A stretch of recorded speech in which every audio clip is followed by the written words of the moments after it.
Hello दोस्तों, नमस्कार। स्वागत है आपका आज की हमारी इस कहानी में। चलिए शुरू करते हैं। एक बहुत गरीब किसान था। वह अपनी बेटी के साथ एक छोटी सी झोपड़ी में रहता था। उसके पास खेती करने के लिए इतनी कम जमीन थी कि उसकी फसल को बेचकर उसे मुश्किल थोड़ा से रुपए मिलते थे। उन रुपए से में लोग ठीक से खाना भी नहीं खा पाते थे। वह राजा के पास अपनी जमीन लेकर गया। राजा दयालु था। उन्होंने किसान को अपनी जमीन में से कुछ जमीन दे दी खेती करने के लिए।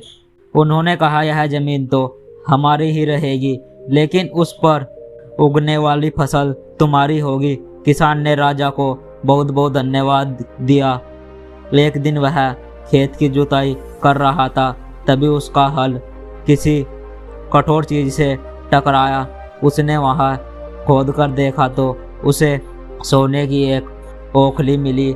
किसान ईमानदार था। उसने अपनी बेटी से कहा, हमें यह ओखली राजा के खेत से मिली है। जिसकी जमीन है उसे की यह ओखली भी है, इसलिए हमको इसे राजा को लौटा देना चाहिए। किसान की बेटी बोली, नहीं पिताजी, आप ऐसा मत कीजिए। आपको सिर्फ ओखली मिली है। यदि राजा ने आपसे इसकी सोने की मूसली भी मांगी तो आप क्या करोगे? आप इस ओखली को अपने ही पास रखिए। लेकिन किसान को यह बात ठीक नहीं लगी। वह बोला, जो चीज़ हमें मिली ही नहीं उसे मंगाने का कोई अधिकार नहीं है। वह राजा के पास ओखली लेकर पहुंच गया, लेकिन दरबार में वैसे ही हुआ जैसे कि किसान की बेटी ने सोचा था। राजा ने सोचा कि किसान ने लालचवश मूसली अपने पास रख ली है। किसान बेचारा सोने की मूसली कहाँ से लेकर आता। नतीजा यह हुआ कि किसान को जेल में डाल दिया गया।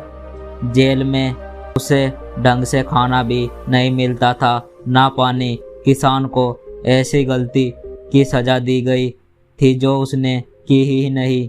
वह खाए पिए बिना ढीले हो गया।